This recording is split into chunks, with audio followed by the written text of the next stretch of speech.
éclair de tonnerre ou éclair de nuage. Toutes les fois que nous voyons le théâtre lumineux, pendant la pluie, avant la pluie, sans la pluie, on dit, ça c'est le Dieu tonnerre. Le Dieu tonnerre, est-ce que c'est le tonnerre qui fait ça? Est-ce qu'il y a un Dieu des éclairs? Donc s'il y a un Dieu des éclairs, pourquoi c'est souvent lorsqu'il y a la pluie qui s'annonce ou qui se forme, à moins qu'il y ait un phénomène extra-naturel, on voit les éclairs du tonnerre ou éclairs de nuage? Bon, scientifiquement,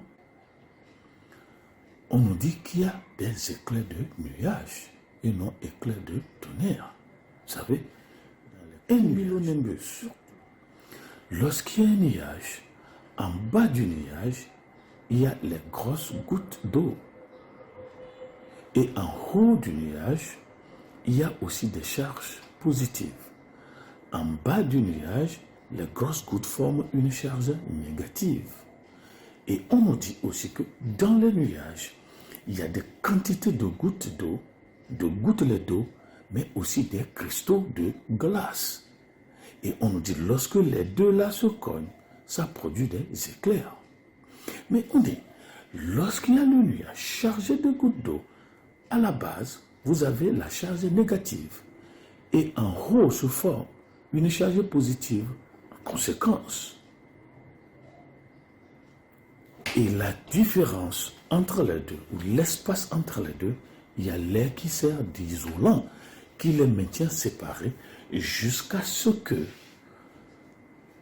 les deux paquets de charges deviennent trop importants. Alors, maintenant qu'il n'y a plus d'air, il y aura alors de l'éclair de nuage. On nous dit, lorsque cette charge négative, c'est-à-dire la pluie qui va tomber, approche le sol, il y a un potentiel électrique. Un potentiel électrique qui fait même soulever le sol à 10 à 20 cm.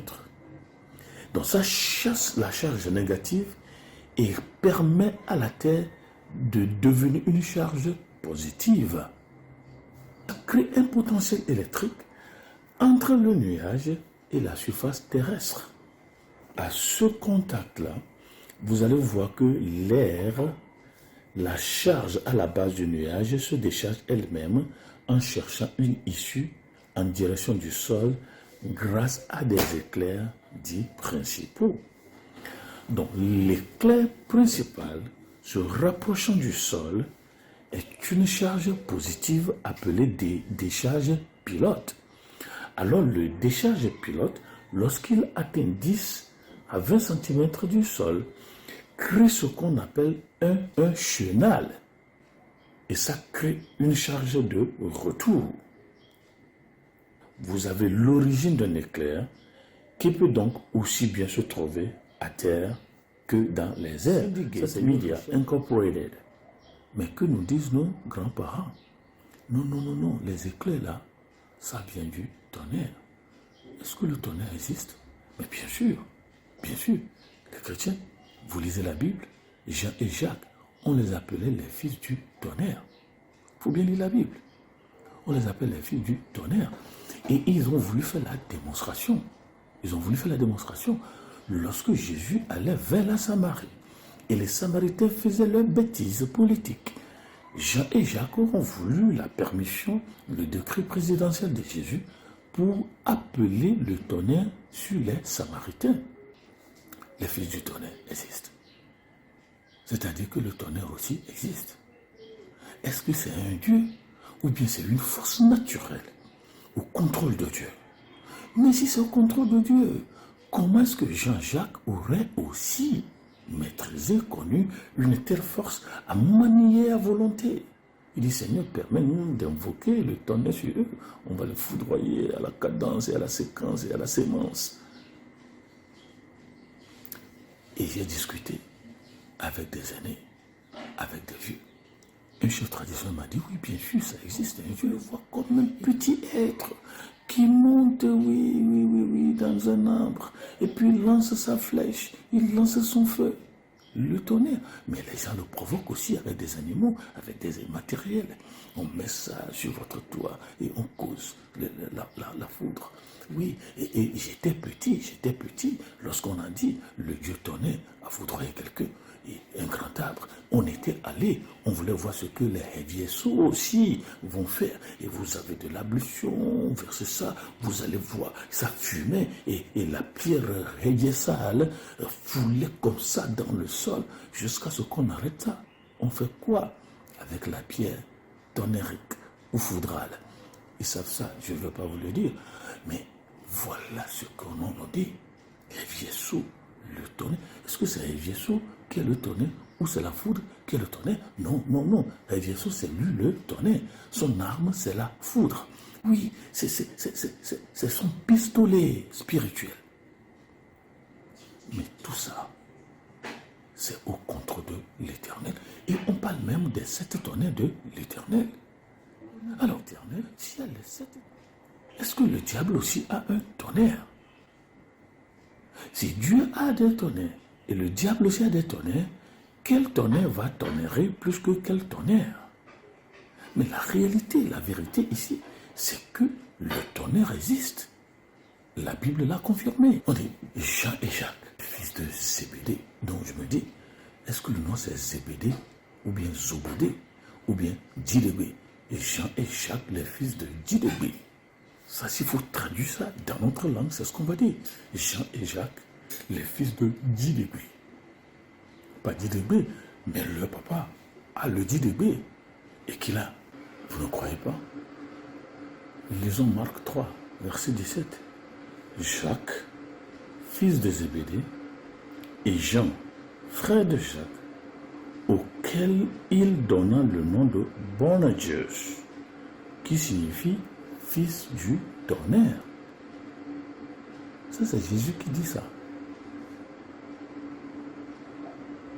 Fils du tonnerre. Donc, il agit comme le... Donc, les frères là, ils ont un caractère impétueux, un caractère enflammé. Et c'est Jésus qui leur a donné le sobriquet. C'est Jésus qui leur a donné le sobriquet. Comment est-ce que Jésus va appeler quelqu'un fils de tonnerre? Ça parle de votre racine. Ça parle de votre origine. Ça parle du contrat spirituel que vos parents ont signé avec cet esprit. Dans la colère furieuse et destructive.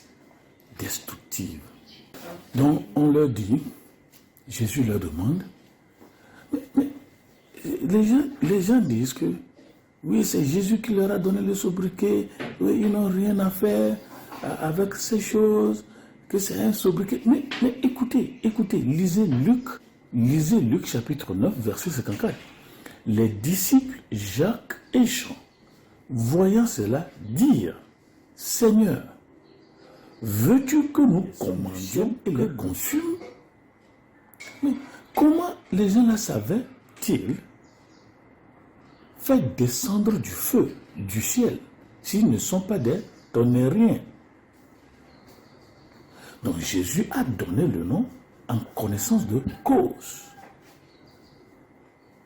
Mais est-ce que c'est un Dieu? Si ce n'est pas un Dieu, comment est-ce qu'on le contrôle? Comment est-ce qu'on le maîtrise?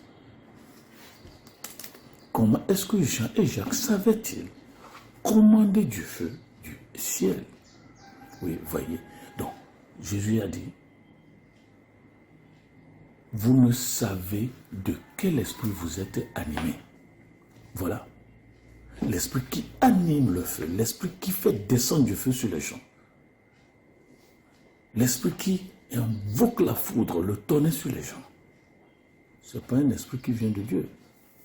L'esprit de Dieu n'invoque pas la foudre sur les gens. Donc vous qui utilisez ces forces, et tuez des gens, brisez les bâtiments, détruisez des champs, vous ne savez pas de quel esprit vous êtes animé.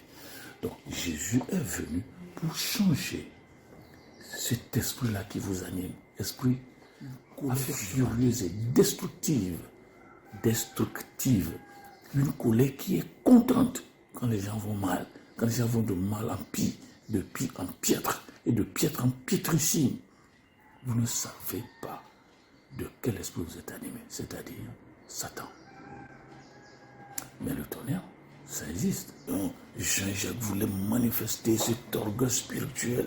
Oui, nous voulons faire quelque chose pour qu'on sache que nous sommes accompagnés dans la compagnie de Jésus.